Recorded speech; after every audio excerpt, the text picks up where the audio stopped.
और चलिए चाय के चर्चा के सफर को आगे बढ़ाते हुए सबसे पहले आज हम बात करने वाले हैं ग्रीन इंडिया क्लीन इंडिया की अद्भुत तस्वीरें आपके सामने रखेंगे। दिल्ली में वाणिज्य उद्योग मंत्रालय के नए ऑफिस के दर्शन भी आपको करवाएंगे जो आधुनिक सुविधाओं के साथ लैस है। साथ ही देश की पहली सोलर पावर ग्रीन बिल्डिंग के दीदार करवाएंगे।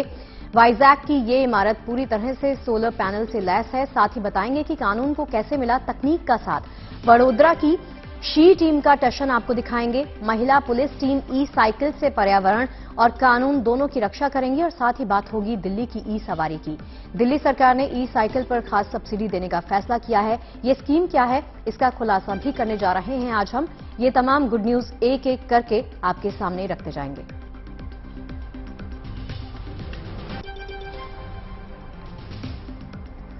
और अब बात करते हैं उस इमारत की जिसका आज प्रधानमंत्री मोदी ने उद्घाटन किया। अपनी खूबियों के कारण इस इमारत के चर्चे खूब हो रहे हैं और इस इमारत में पर्यावरण संरक्षण की सोच झलकती है तो आधुनिकता की तस्वीर इसमें भी दिखाई देती है।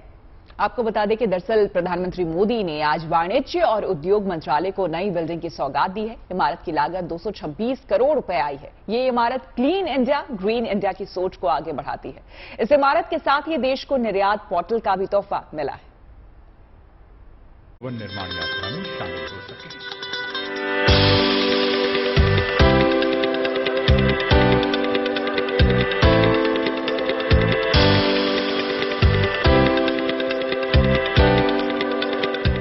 वाणिज्य और उद्योग मंत्रालय की इमारत बदलते भारत की नई तस्वीर है और ये भवन इस बदलाव की नई कहानी है। जैसे ही पीएम ने इस नए भवन का उद्घाटन किया, आर्थिक विकास के नए दौर का शुभारंभ हो गया। इस भवन को इंडिया गेट के पास बनाया गया है।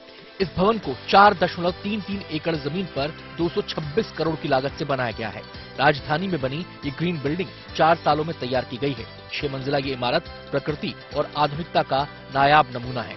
इस इमारत में वाणिज्य और उद्योग मंत्रालय से जुड़े 1000 से ज्यादा कर्मचारी एक साथ बैठ सकेंगे। ये जो प्रकल्प है इसको माननीय प्रधानमंत्री जी के कर कमलों द्वारा ही इस वास्तु पर भूमि पूजा आज से ठीक 4 साल पहले 22 जून 2018 को यहीं पर माननीय प्रधानमंत्री जी ने भूमि पूजा की थी।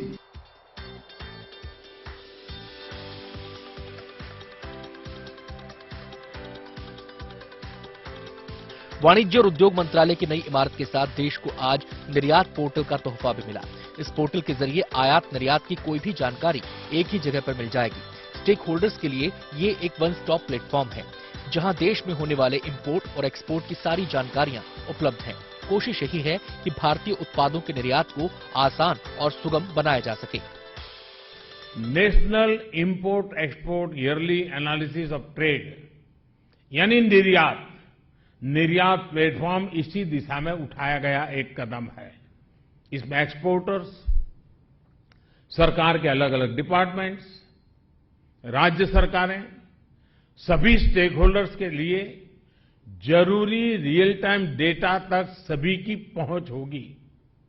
इससे कई साइलोस को तोड़ने में मदद मिलेगी और जो हमारी इंडस्ट्री है, हमारे निर्यातक हैं, उनको जरूरी फैसले लेने में मदद मिलेगी।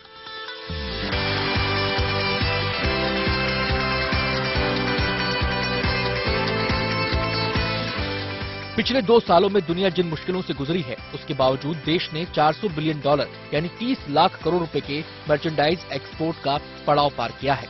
इतना ही नहीं, भारत ने $418 बिलियन यानी 31 लाख करोड़ के एक्सपोर्ट का नया रिकॉर्ड भी बनाया है।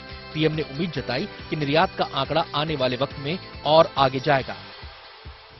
हम ये भी देख रहे हैं कि कैसे देश के नए नए क्षेत्रों से एक्सपोर्ट बढ़ रहा है। कितने ही एस्पिरेशनल डिस्ट्रिक्ट से भी अब निर्यात कई गुना बढ़ गया है। कॉटन और हैंडलूम प्रोडक्ट का एक्सपोर्ट 55% तक बढ़ना ये दिखाता है कि ग्रास रूट लेवल पर किस तरह काम हो रहा है।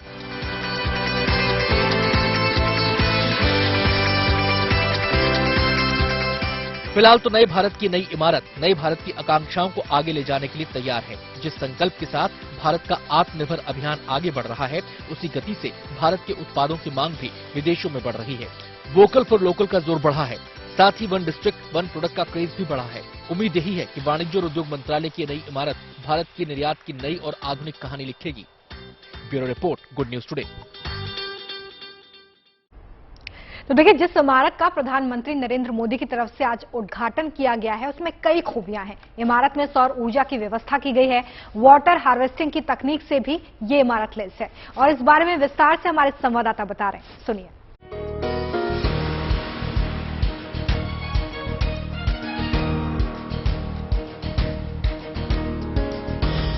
इस वाणिज्य भवन को इंडिया गेट के पास बनाया गया है और बेहद खास तरीके से इसको तैयार किया गया है।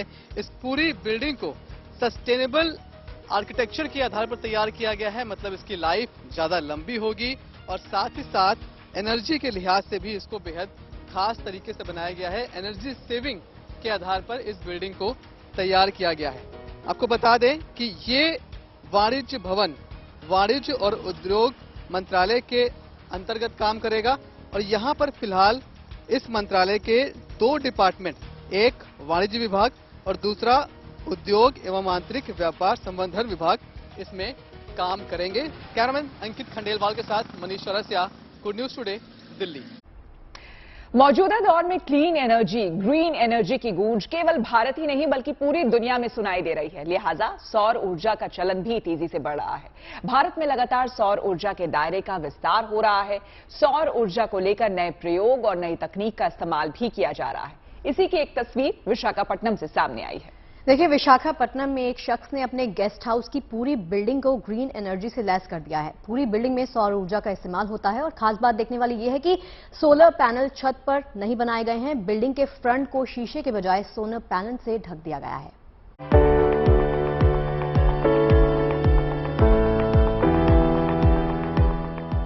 सौर ऊर्जा भविष्य है। सौर ऊर्जा प्रदूषण से मुक्ति का रास्ता है।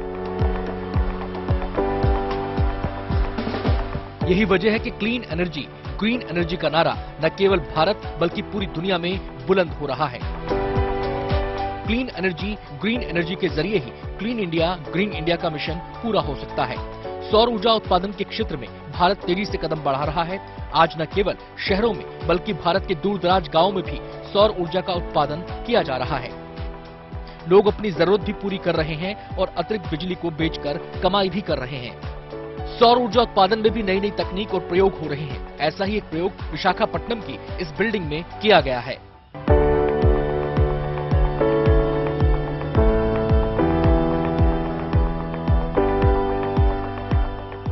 इमारतों की छतों पर सोलर पैनल लगाकर बिजली पैदा करने की तस्वीरें तो आपने बहुत देखी होंगी। सौर ऊर्जा से रोशन हो रही इमारतों और घरों को भी आपने खूब देखा होगा। लेकिन विशाखापट्टनम में मौजूद 5 मंजिला ये इमारत शायद देश की पहली ऐसी बिल्डिंग है जो पूरी की पूरी सोलर पैनल से ही बनी है। विशाखापट्टनम के गुरुद्वारा जंक्शन पर मौजूद ये इमारत स्मार्ट इन गेस्ट हाउस है। इस इमारत की पहली मंजिल से ऊपरी मंजिल तक चारों तरफ वर्टिकल सोलर पैनल लगाए गए हैं, जिससे न सिर्फ इस बिल्डिंग की ऊर्जा जरूरतें पूरी होती हैं, बल्कि इतनी बिजली पैदा होती है कि इसे ग्रिड को बेचकर मुनाफा भी कमाया जा रहा है। ऐसा प्रोजेक्ट है, टोटल मेरे ख्याल से आंध्र प्रदेश में फर्स्ट है, क्योंकि ये एलिवेशन करने में सोलर पैनल लगाता है ओपन साइट में, ये छत में सब लोग लगाता है, उन जिसको मौका है उन लोगों को लगा रहा है। लेकिन मेरा वो एलिवेशन करने में फायदा 2 है। एक तो अपना पूरा पैसा वापस आ जाएगा, पर्यावरण को अपन थोड़ा सा बचाव ये करेंगे।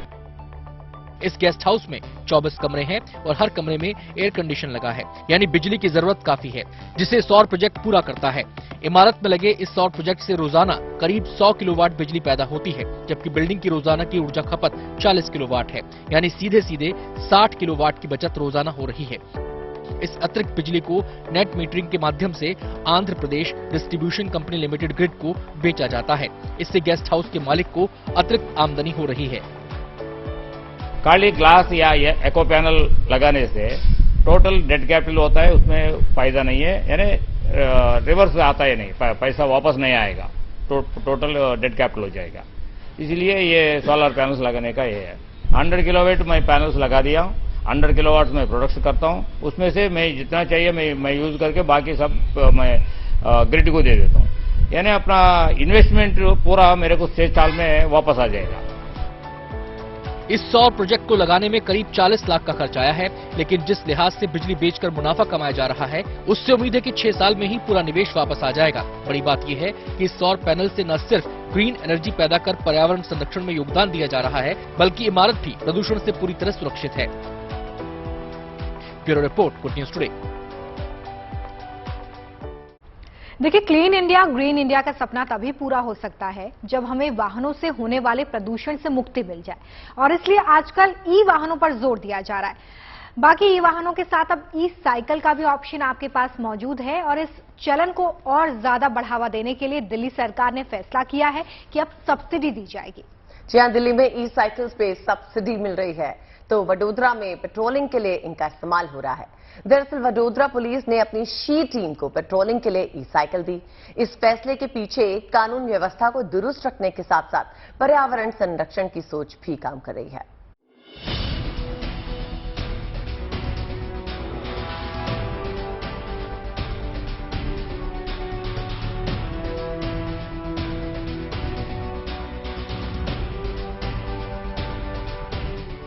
क्लीन इंडिया ग्रीन इंडिया के लिए जितनी जरूरी क्लीन एनर्जी और ग्रीन एनर्जी है, उतनी ही जरूरत है वाहनों से होने वाले प्रदूषण को कम करने की।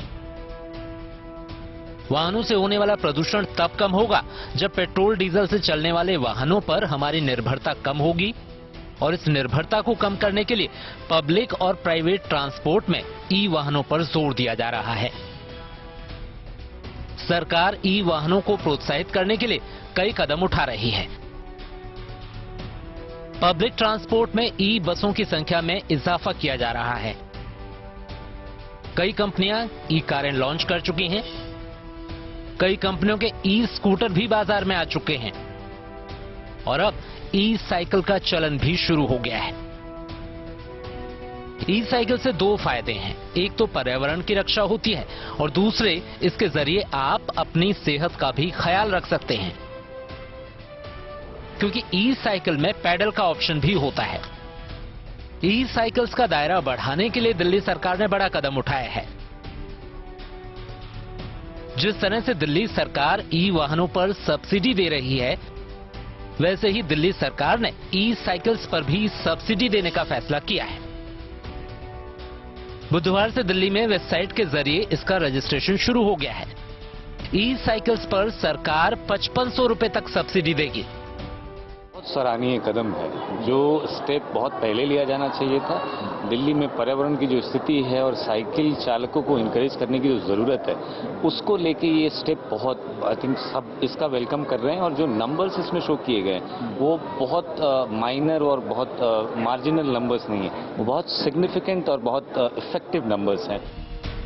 खास बात यह है कि पहली 1000 बुकिंग पर 7500 रुपए की सब्सिडी दी जाएगी। आने वाले समय में नीतियों में और भी बदलाव की गुंजाइश है। सरकार ने अपनी नीति में साफ किया है कि ई साइकिल में बैटरी के साथ पैडल भी अनिवार्य होंगे, ताकि जरूरत पड़ने पर इनका उपयोग किया जा सके। 100 रुपए सब्सिडी देने की 10,000 साइकिलों को, और 15,000 सब्सिडी देने की शुरू के 5,000 कार्गो साइकिल्स। तो इसका जो डिसबर्समेंट का प्रोसेस होगा, कौन इसमें क्वालिफाई करता है, कौन सी मॉडल क्वालिफाई नहीं करती है, मैं उम्मीद करता हूं कि वो भी स्विफ्ट और स्मूथ बनाया गया होगा। अब जरा वडोदरा की इन तस्वीरों को देखिए।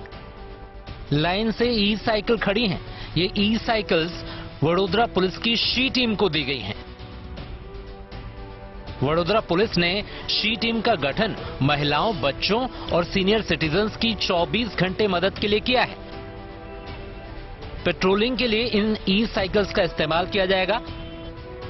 कानून व्यवस्था के साथ साथ इस प्रयोग के पीछे पर्यावरण की रक्षा की सोच भी काम कर रही है। ये अभी 10 ई साइकिल्स को उतारा गया है। प्रयोग सफल रहा तो संख्या बढ़ाई जा सकती है। ई बाइक इसीलिए हमने सोचा बैटरी से चलती है, ग्रीन वडोदरा का कंसेप्ट भी साथ में आ जाए, सेफर वडोदरा का कंसेप्ट भी साथ में आ जाए। उसी वजह से बाइक की जगह हमने ई बाइक का यूज किया। तो ये अभी पायलट प्रोजेक्ट पे चल रहा है हमारा ई बाइक, और सक्सेसफुली हम पेट्रोलिंग कर पा रहे हैं।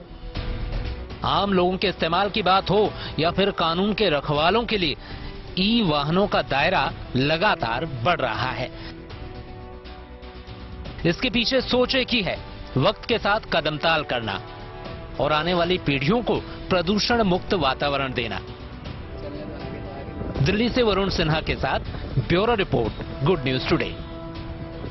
इस वक्त की शानदार खबर आपको बता दें, शुभ समाचार यह है कि दामोला में भारत श्रीलंका महिला टीम के बीच खेले गए पहले T20 मुकाबले में टीम इंडिया ने 34 रन से जीत दर्ज कर ली है। जी हां, पहले बल्लेबाजी करते हुए टीम इंडिया ने मेजबान के सामने 139 रन का लक्ष्य रखा। भारत की ओर से जेमिमा रॉड्रिग्स ने 36 और शेफाली वर्मा ने 31 रन की पारी खेली। जवाब में श्रीलंका की टीम कविशा दिलहरी के 47 रन के संघर्ष के बावजूद महज 104 रन ही बना सकी। भारत की ओर से राधा यादव ने 2, जबकि दीप्ति शर्मा और पूजा वस्त्राकर ने एक विकेट चटकाए। तो श्रीलंका को 34 रन से मात देकर यह शानदार खबर हमें मिली है। भारत ने दिया था 139 रन का लक्ष्य और इस बीच यह शानदार खबर सामने आई।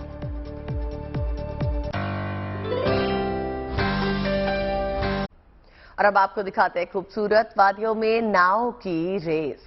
कश्मीर की खूबसूरत वादियां वैसे तो हर किसी को अपनी ओर आकर्षित करती हैं, लेकिन अब घाटी में खेलों के प्रति बढ़ते लगाव के कारण यहां देश विदेश के खिलाड़ी बड़ी संख्या में पहुंच रहे हैं।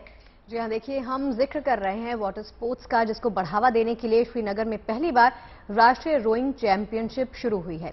इस चैंपियनशिप में देश के 23 राज्यों और केंद्र शासित प्रदेशों के लगभग 600 खिलाड़ी और अधिकारी हिस्सा लेने पहुंचे हैं।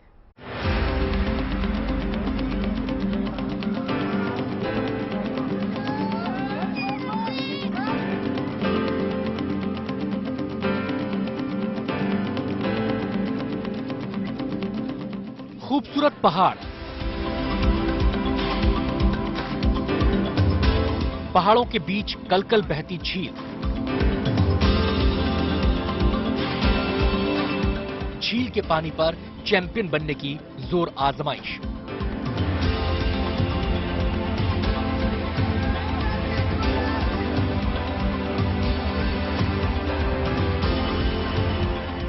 श्रीनगर का यह खूबसूरत नजारा धरती पर जन्नत का एहसास कराता है। कश्मीर की हंसी वादियां सैलानियों को तो अपनी तरफ खींच ही लाती हैं। अब ये वादियां खेल प्रेमियों को भी आकर्षित कर रही हैं।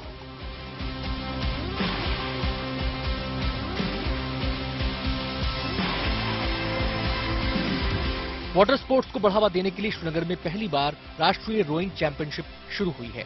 श्रीनगर के स्किक यानी शेरी कश्मीर इंटरनेशनल कॉन्फ्रेंस सेंटर में 23वीं सब जूनियर और 5वीं inter state challenger national rowing championship हो रही है।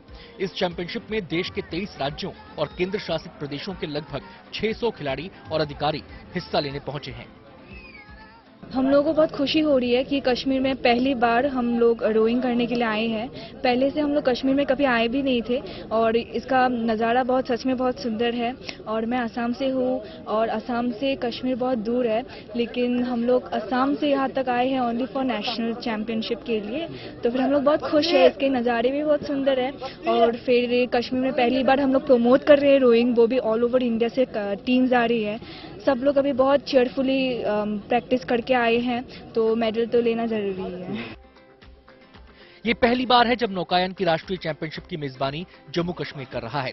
ये चैंपियनशिप घाटी के हजारों युवाओं को इस साहसिक खेल की ओर आकर्षित करेगी। घाटी में रोइंग चैंपियनशिप के आयोजन को यहाँ के खिलाड़ी और कोच किसी सपने के सच होने जैसा बता रहे हैं। ट्रू, एक ख्वाब सोचा था 5 साल पहले जब हमने पहला स्टेप लगा, आज वो ख्वाब पूरा हो रहा है। और Jammu Kashmir is blessed with the natural water resources, both flat water and wild water. और ये एक प्रेस्टिजियस इवेंट और वाटर स्पोर्ट्स के लिए, चाहे रोइंग हो, कयाकिंग या नहीं हो, उसके लिए ऐसा इवेंट ये बड़ा बूस्ट है, हमारे खिलाड़ियों को और आगे ले जाएगा। जैसे आप देख रहे हो, we are in high altitude और हमारा इस चैंपियनशिप की सबसे बड़ी खूबसूरती ये है कि जो इक्विपमेंट, जो इंफ्रास्ट्रक्चर हम यूज कर रहे हैं, वो वर्ल्ड चैंपियनशिप और ओलंपिक और एशियन गेम्स इवेंट्स में इस्तेमाल करते हैं। चैंपियनशिप का उद्घाटन उपराज्यपाल मनोज सिन्हा ने किया। इस चैंपियनशिप में शामिल होने वाले स्थानीय खिलाड़ियों का कहना है कि ऐसे खेल आयोजन घाटी में होना एक अच्छा संकेत है। घाटी में बच्चों के भविष्य और खासतौर से रोइंग में रुचि रखने वाले खिलाड़ियों के लिए बहुत ही अच्छा फील हो रहा है। ये पहली बार जो रोइंग चैंपियनशिप यहाँ पे हो रही है, जूनियर चैंपियनशिप और चैलेंजर जो यहाँ पे इवेंट हो रहा है, तो बहुत ही प्राउड फील हो रहा है। और यहाँ पे एक अच्छा साइन है हमारी रोइंग के लिए, रोइंग एसोसिएशन के लिए, जो यहाँ पे सभी स्टेट्स आए, लगभग 24-25 स्टेट्स यहाँ पे भाग ले रहे हैं इस कंपटीशन में। तो बहुत ही अच्छा यहाँ पे प्राउड फील हम कर रहे हैं, क्योंकि इस यहाँ पे जम्मू कश्मीर में यहाँ पे संतूर के सामने डल लेक में एक अच्छा साइन है रोइंग के लिए सर। अगर इस तरह के इवेंट्स होगी तो ज़्यादा से ज़्यादा यूथ वाटर स्पोर्ट्स की यूथ इन्वॉल्व हो जाएगा वाटर स्पोर्ट्स में, जो हम चाहते हैं, क्योंकि जो बाकी से थोड़ा यहाँ पे यूथ अभी ड्रग्स में इन्वॉल्व हुए हैं। ये अच्छा इनिशिएटिव लिया यहाँ पे, जो हमने यहाँ पे ऑर्गेनाइज कर रहे हैं वाटर स्पोर्ट्स रोइंग एसोसिएशन।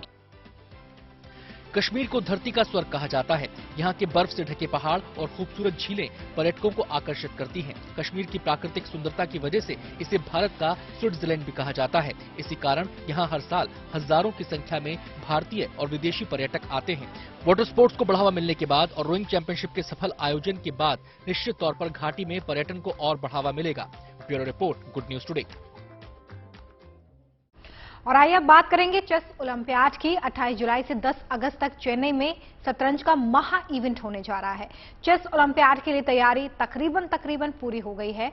तो वहीं चेस ओलंपियाड की मशाल पूरे देश में इस वक्त घुमाई जा रही है। हिमाचल प्रदेश पहुंचने पर मुख्यमंत्री जयराम ठाकुर ने इसे रिसीव किया है।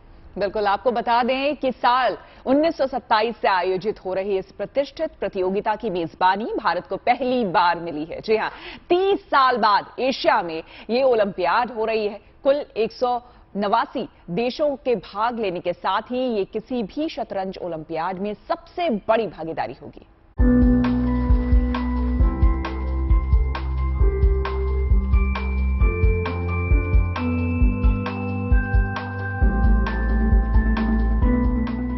ये हिंदुस्तान के गौरव की मशाल है।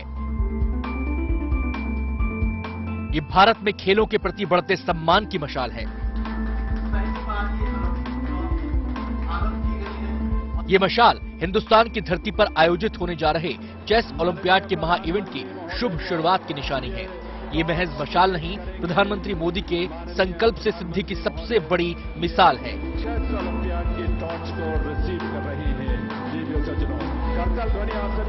भारत में पहली बार आयोजित हो रहे शतरंज ओलंपियाड की मशाल रिले बुधवार को हिमाचल प्रदेश की राजधानी शिमला पहुंची। भारतीय उच्च अध्ययन संस्थान शिमला में आयोजित एक कार्यक्रम में ग्रैंड मास्टर दीप सेन गुप्ता ने शतरंज ओलंपियाड के 44वें सत्र की मशाल रिले को सीएम जयराम ठाकुर को सौंपा। इस मशाल का ये कल धर्मशाला से होते हुए आज शिमला पहुंची है और भारत में पहली बार इस मशाल का इस प्रकार का आयोजन, जो विशेष तौर से वो हमारी शतरंज ओलंपियाड की मेजबानी हो रही है। और इसमें मुझे इस बात की भी खुशी है कि 187 देश इसमें भाग ले रहे हैं और ये शायद मुझे लगता है कि आज तक का सबसे बड़ा इवेंट इस तरह का है। इस बात आपको बता दें कि 44वां शतरंज ओलंपियाड 28 जुलाई से 10 अगस्त तक चेन्नई में आयोजित किया जाएगा। साल 1927 से आयोजित इस प्रतिष्ठित प्रतियोगिता की मेजबानी भारत में पहली बार और 30 साल बाद एशिया में हो रही है। 189 देशों के भाग लेने के साथ ही ये किसी भी शतरंज ओलंपियाड में सबसे बड़ी भागीदारी होगी। शिमला के बाद चेस ओलंपियाड की ये मशाल अपने अगले पड़ाव चंडीगढ़ के लिए रवाना हो गई। इस मशाल को चेन्नई के पास महाबलीपुरम में पहुंचने से पहले 40 दिन की अवधि में 75 शहरों में ले जाया जाएगा। Bureau report, good news today. Assam में भीषण बाढ़ आई हुई है। 34 जिले चपेट में हैं। लोगों की सांसों पर संकट आया हुआ है। मुसीबत में फंसे इन लोगों के लिए हमारे जवान देवदूत बनकर साबित हो रहे हैं। बाढ़ पीड़ितों की मदद के लिए भारतीय सेना एनडीआरएफ मोर्चा संभाले हुए हैं और सबसे खास बात यह है कि खुद मुख्यमंत्री लोगों तक पहुंच रहे हैं, उनसे बात कर रहे हैं। देखिए।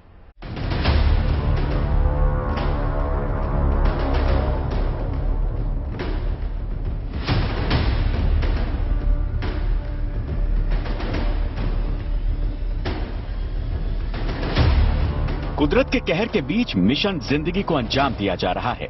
पानी को चीरते हुए लाइफ बोट मिशन पर चल पड़ी है।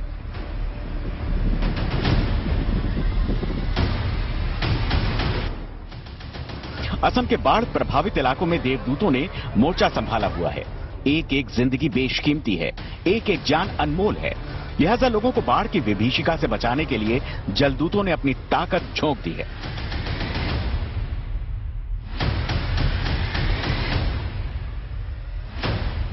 हर गुजरते दिन के साथ असम के लोगों की जिंदगी मुश्किल होती जा रही है। राज्य के 32 जिलों के 4,941 गांव सैलाब की चपेट में हैं। करीब 100 लोग अपनी जिंदगी गंवा चुके हैं। जान पर आफत बन चुके बाढ़ से बचने के लिए सरकार बड़े पैमाने पर राहत और बचाव का काम कर रही है। आर्मी, सीआरपीएफ, एनडीआरएफ, एसडीआरएफ और असम पुलिस ने मोर्चा संभाला हुआ है। 845 रिलीफ कैंप के जरिए राहत और बचाव का काम जारी है। बाढ़ प्रभावित इलाके में 1025 राहत वितरण केंद्र बनाए गए हैं। राहत शिविरों में 2,71,000 लोगों ने शरण ले रखी है। कोपिली, दिसांग और ब्रह्मपुत्र नदी का पानी खतरे के निशान से ऊपर बह रहा है। बाढ़ के पानी से न सिर्फ इंसान और जानवर प्रभावित हुए हैं, बल्कि 1 लाख हेक्टेयर के करीब फसलें पानी की भेंट चढ़ चुकी हैं।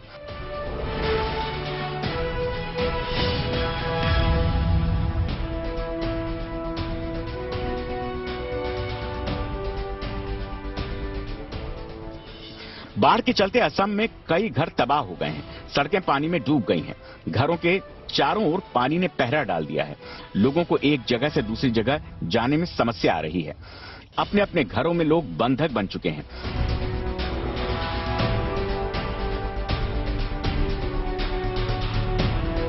मुश्किल की इस घड़ी में सरकार और प्रशासन को हर संभव मदद मुहैया कराने में जुटी है।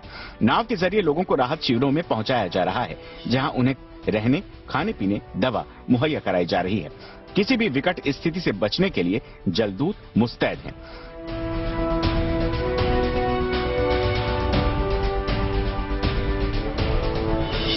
सिलचर से दिलीप कुमार सिंह और गुवाहाटी से पल्लवी बोरा के साथ bureau report, good news today.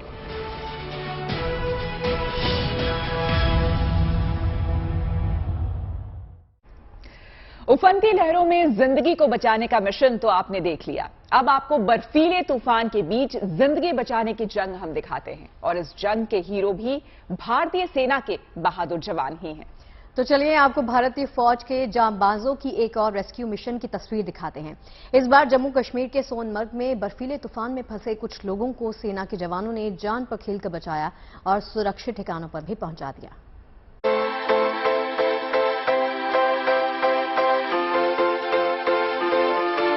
बर्फीले तूफान से लड़कर बच्चों को बचाने की ये तस्वीरें जम्मू कश्मीर के सोनमर्ग से आई हैं, जो इस बात की गवाही है कि कैसे भारतीय फौज के जवानों ने अपनी सूझबूझ और बहादुरी से इन लोगों की जिंदगी बचा ली। बताया गया कि बकरवालों का एक समूह ऊंचाई वाले इलाके में बर्फीले तूफान की चपेट में फंस गया है, जिसकी सूचना मिलते ही सेना के जवानों ने बिना समय गंवाए इन लोगों को बचाने के लिए रेस्क्यू ऑपरेशन शुरू किया। लेकिन मौसम के बिगड़े मिजाज ने सेना के ऑपरेशन में खलल डालने में कोई कोर कसर नहीं छोड़ी। इसके बावजूद जवानों ने अपने पैर पीछे नहीं खींचे। बर्फ से ढके पहाड़ों और बर्फीले रास्तों को चीरते हुए वो लोगों तक पहुंचे और फिर शुरू हुआ ऑपरेशन जिंदगी।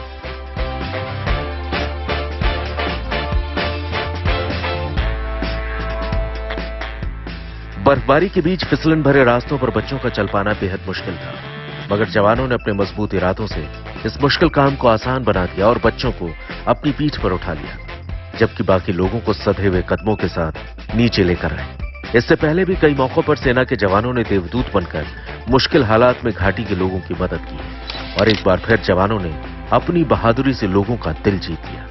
Bureau report, good news today. और आइए जरा खबरों के फोकस को चेंज करते हैं। उस शादी की खबर आपको दिखाते हैं जिसके चर्चे मध्य प्रदेश के बैतूल में हो रहे हैं, और उसकी वजह से इस वक्त एक शादी काफी सुर्खियों में बनी हुई है, क्योंकि शादी में एक अलग अंदाज देखने के लिए मिला है। जी, आपने शादियों में दूल्हों को घोड़ी पर, बगी पर या कार में आते तो बहुत देखा होगा, लेकिन जिस शादी की हम बात कर रहे हैं वहां दूल्हे राजा ने बारात ले जाने का अलग ही तरीका निकाला। दूल्हे राजा बुलडोजर पे सवार होकर अपनी दुल्हनिया को लेने पहुंचे।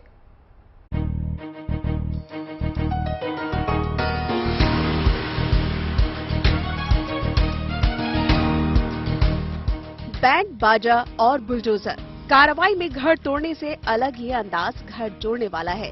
पहले यूपी में बहराइच और अब एमपी में बैतूल, जहां ये बुलडोजर घर बसाने निकल पड़ा है। दूल्हे की सवारी को लेकर बारात की धुन पर दूल्हे को शाही अंदाज में जिस तरह से बुलडोजर ने घुमाया, उसने शहर में खासी सुर्खियां बटोरी है। बुलडोजर पर सवार दूल्हा भी खास है, क्योंकि वो खुद सिविल इंजीनियर है। मतलब बुलडोजर से वो खुद फ्रेंडली है। इन्हीं के बीच उसकी नौकरी चलती है, लिहाजा अपनी शादी में वो इसे खास तौर पर शामिल करने से नहीं चूके। तभी तो इस बारात को देखकर हर कोई हैरत में पड़ गया। अब ये वीडियो भी सोशल मीडिया पर वायरल है। वायरल होते ही केरपानी गांव सुर्खियों में आ गया, जहां घोड़ी और बग्घी की बजाय बुलडोजर का जलवा दूल्हे के साथ देखने को मिला। प्राइवेट कंपनी में काम करने वाले अंकुश एमपी के राजगढ़ में एक प्रोजेक्ट पर काम कर रहे हैं। बुलडोजर के बकेट में दूल्हे अंकुश के साथ कई और लोग भी बैठे। ये बारात जब निकली तो हर कोई इसे मोबाइल में कैद करने को बेताब दिखा। बकौल अंकुश, ऐसी बारात ले जाना उसने काफी पहले ही सोच लिया था। पेशे ने उसे इस तर्ज पर बारात निकालने की एक वजह भी दे दी। मैं एज अ सिविल इंजीनियर हूँ एमपीयूडीसी में, टाटा कंसल्टेंसी में। तो एज अ सिविल इंजीनियर मेरी ख्वाहिश थी कि मैं अपनी बिना की जेसीबी पे ही निकालूंगा, क्योंकि मेरा काम और मेरे इक्विपमेंट उसी में यूज होते हैं। तो मेरी दिली ख्वाहिश थी कि मैं जेसीबी पे ही बिना की निकालूं। इससे पहले यूपी के बहराइच में भी इसी तर्ज पर एक दूल्हे की बारात निकल चुकी है। यहाँ बादशाह की शादी और बारात भी ऐसे ही बुलडोजर की सवारी करते हुए निकली थी। यूपी में योगी सरकार के पहले कार्यक्रम में बुलडोजर एक्शन का क्रेज दूसरे कार्यकाल में लोगों की जिंदगी में भी शामिल हो गया है, जिसकी गवाही देती ये बारात है। बैतूल से राजेश भाटिया के साथ bureau report, good news today. Betul की शादी का अनोखा रंग आपने देख लिया। अब आपको मध्य प्रदेश लेकर चलते हैं। यहाँ पर बुरहानपुर की शादी का ये रंग भी देखिए। इस शादी में दूल्हा नहीं बल्कि दुल्हन घोड़े पर सवार होकर दूल्हे के घर जा पहुंची। क्यों पहुंची, घोड़े पर क्यों बैठी अदिति? एक्चुअली ना यहाँ पर दुल्हन ने ऐसा अपनी शादी में टशन मारने के लिए नहीं किया, बल्कि एक परंपरा का हिस्सा था जिसे उसने निभाया। दरअसल बुरहानपुर में जो गुजराती समाज रहता है, उनकी परंपरा है कि दुल्हन घोड़े पे बैठकर दूल्हे के घर जाती है और शादी में आने का न्योता देती है।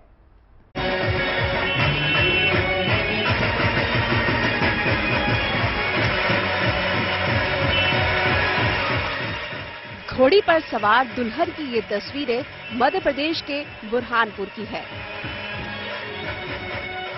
बैंड बाजे संग धूमधाम से निकली बारात। इस बारात में मर्द तो हैं, लेकिन महिलाओं की तादाद ज्यादा नजर आ रही है। वजह जानकर आप हैरान रह जाएंगे। दरअसल दुल्हन यहाँ खुद घोड़ी पर सवार होकर दूल्हे को ब्याह का न्योता देने निकली है। देश के दूसरे इलाकों के लोगों को इस तरह की बारात भले ही अजूबा लगे, लेकिन आपको बता दें कि बुरहानपुर के गुजराती समाज में ये परंपरा है कि दुल्हन दूल्हे को विवाह का न्योता देने जाती है।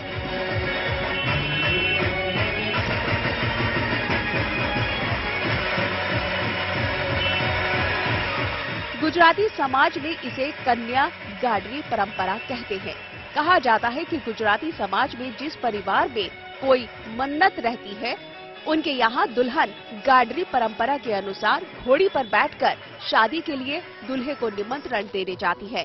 इसी परंपरा को निभाते हुए दुल्हन वैष्णवी घोड़ी पर सवार होकर अपने परिजनों के साथ बैंड बाजा लेकर बुरहानपुर के शनवारा स्थित गुजराती मोड़ वाटिक समाज वाड़ी में पहुंची।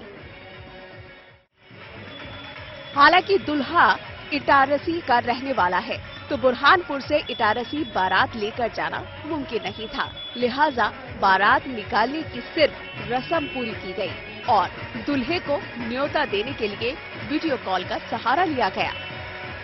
गुजराती बोल रहा हूँ, मेरी भतीजी की शादी है।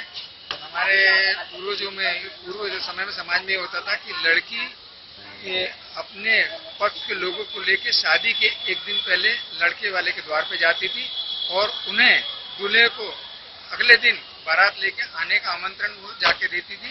इस लड़की हमारी कन्या रूपी होती है और अपने साथ में रिश्तेदारों को लेकर जाती है, इसलिए इसका नाम हम कन्या घाटड़ी के नाम से उससे जानते आ रहे हैं। दुल्हा और दुल्हन दोनों पढ़े लिखे हैं, इंजीनियर हैं, लेकिन समाज की इस परंपरा का पालन करने में इन्हें कोई हिचक नहीं है, क्योंकि आखिरकार ये मौका नए रिश्ते और नई जिंदगी की शुरुआत का है, उत्सव का है, जिसमें परंपरा और आधुनिकता का मिलन देखते ही बनता है। बुरहानपुर से अशोक सोनी के साथ bureau report, good news today. और चलिए अब आपको लिए चलते हैं हम हैदराबाद, जहां गणेश चतुर्थी की तैयारियां शुरू हो चुकी है। मूर्तिकारों ने गणपति की मूर्तियां बनाना शुरू कर दिया है। मूर्तियां बनाने में पर्यावरण का खास ख्याल भी रखा जा रहा है। मूर्तिकार कह रहे हैं कि आजकल मिट्टी की मूर्तियों की डिमांड ज्यादा है, क्योंकि मिट्टी की मूर्तियां पर्यावरण को नुकसान नहीं पहुंचाती हैं। मूर्तियों के लिए खास तौर पर कोलकाता से मिट्टी लाई जा रही है। देखिए खास रिपोर्ट।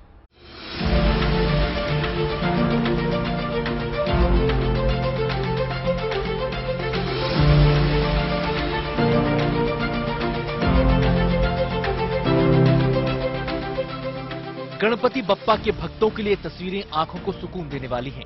एक दो नहीं बल्कि बप्पा की दर्जनों मूर्तियां तैयार हो रही हैं, वो भी इको फ्रेंडली।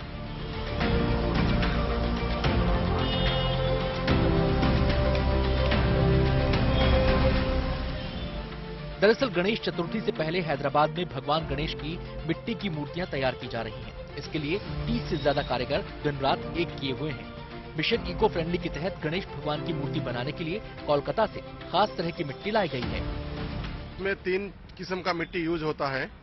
ये अपना लोकल मिट्टी, जैसा भुवनगिर का तरफ से हम चेरू रहता ना, चेरू से जरा वो बंका मिट्टी लेके आते, उसको लेके आके राइस का भूसा सब मिला के, उसको लकड़ी का पाउडर वो सब मिला के उसको बना के फर्स्ट कोटिंग करते। फिर सेकंड कोटिंग हम कलकत्ता से फिनिशिंग मिट्टी लेके आते, गंगा मिट्टी, वो यूज करते। उसके बाद एक फेस के लिए और उंगली के लिए, ज्वेलरी के लिए कलकत्ता का गंगा मिट्टी रहता, वो बंका मिट्टी बोलते उसको, और एक बंका मिट्टी वो इस्तेमाल करते।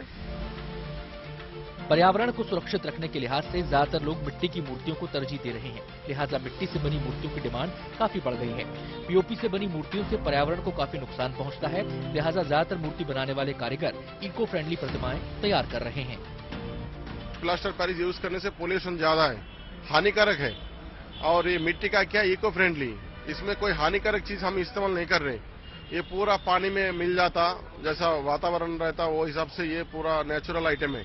जैसा घास, मिट्टी, गोनू संची बोलते हैं उसको, थैला का, वो सब पूरा नेचुरल आइटम है, वो चीज से कोई हानिकारक नहीं रहेगा। हैदराबाद में गणपति बप्पा के करीब 400 मूर्तियां तैयार की जा रही हैं। अब तक 200 मूर्तियां तैयार हो चुकी हैं। कोविड की वजह से पिछले 2 साल से मूर्ति बनाने वाले कारीगरों का कामकाज ठप पड़ गया था। इस बार मूर्ति बनाने वाले कारीगरों को उम्मीद है कि गणेश चतुर्थी पर उनकी रोजी रोजगार पर बप्पा का आशीर्वाद रहेगा। Bureau report, good news today.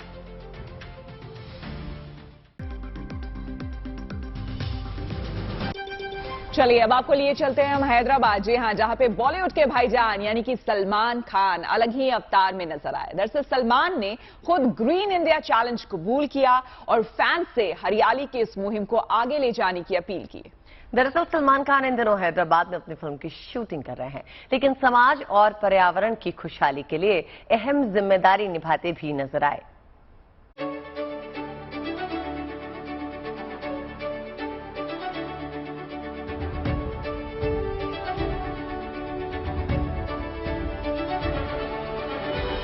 Bollywood के सुपरस्टार सलमान खान का ये ग्रीन अवतार है। यूं तो सलमान खान हैदराबाद में अपनी फिल्म कभी ईद कभी दिवाली की शूटिंग कर रहे हैं, लेकिन व्यस्त शेड्यूल से वक्त निकालकर सलमान ने पर्यावरण के प्रति अपनी जिम्मेदारी को निभाया और समाज को एक खास संदेश दिया।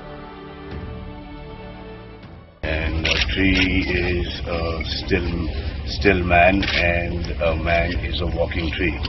तो ये संबंध बहुत जरूरी है। और एक और चीज है कि जहाँ जहाँ पेड़ होगा वहाँ वहाँ पानी होगा, तो पेड़ लगाना बहुत अच्छी चीज है।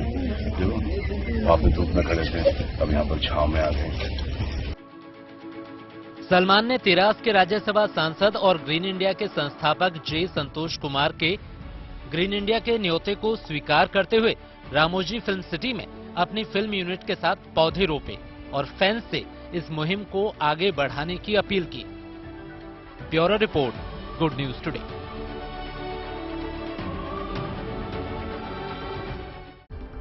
मतलब ये सेगमेंट आने से पहले ही ये लड़कियां शुरू हो जाती हैं कुछ ना कुछ पोस्ट करने। क्या क्या पोस्ट किया आज फिर? यार क्या करूं, मैं तो देख रही हूँ कि जो श्वेता दिलसे का नया रील आया है ना, उसमें कितने लाइक्स आए हैं। बोलो लोगों को, बोलो ना लाइक करें। लाइक कीजिए जाके। अदिति, मैंने कुछ पोस्ट नहीं किया। ठीक है। रोमिता, मैं तो तुम्हारी पोस्ट की फोटो देख रही थी मेरे साथ की, बहुत अच्छी फोटो बहुत अच्छी फोटो है। चलिए हमारी फोटोज के साथ साथ ना बॉलीवुड स्टार्स की भी लाइक कर सकते हैं आप जाके। सुनो जी, मैं आपको कैसी लगती हूँ? मतलब मासूम, बिंदास या ब्यूटीफुल? चुड़ैल का ऑप्शन तो दिया ही नहीं। गाड़ी निकाल, कहाँ जा रहे हो? खुद खुशी करने। मैं भी आऊंगा। किस लिए? मुझे आप पे भरोसा नहीं है। I don't believe you. अरे सुनो, सब्जी क्या बनाई है? पत्ता गोभी। अरे यार, फिर से पत्ता गोभी? अच्छा तो मैं गधा पैदा हो जाता। किसी भूल में मत रहना, अभी भी कोई उससे कम नहीं हो। तेरे मेरे बीच में क्या है? उधार।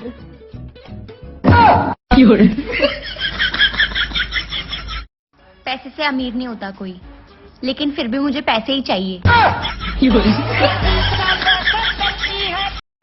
बहुत अच्छी वीडियो बनाती हैं आप। Thank you. मैं आपकी सारी वीडियो लाइक करता हूँ। Thank you. वैसे रहती कहाँ हैं आप? रील्स पर। देखिए, मन तो बिल्कुल नहीं कर रहा है, लेकिन अब हम अपने कार्यक्रम के ऐसे पड़ाव पे आ चुके हैं जहां पर हमें आपको आज के लिए अलविदा कहना ही पड़ेगा। जी, आज जा रहे हैं, लेकिन इस वादे के साथ कि कल फिर आएंगे बुलंद इरादे के साथ। क्या बात है। देखिए, बुलंदी ना जीवन में जरूरी है, इरादों में भी और सोच में भी। और सोच बुलंद तभी रहती है जब इंसान पॉजिटिव रहता है। तो रहिए पॉजिटिव, दूसरों को भी पॉजिटिव रखिए, क्योंकि यही है सफलता की कुंजी जिससे किसी भी ताले को खोला जा सकता है। फिलहाल हम सभी को इजाजत दीजिए, कल मिलेंगे फिर आपसे ठीक 5 बजे गुड न्यूज टुडे पर।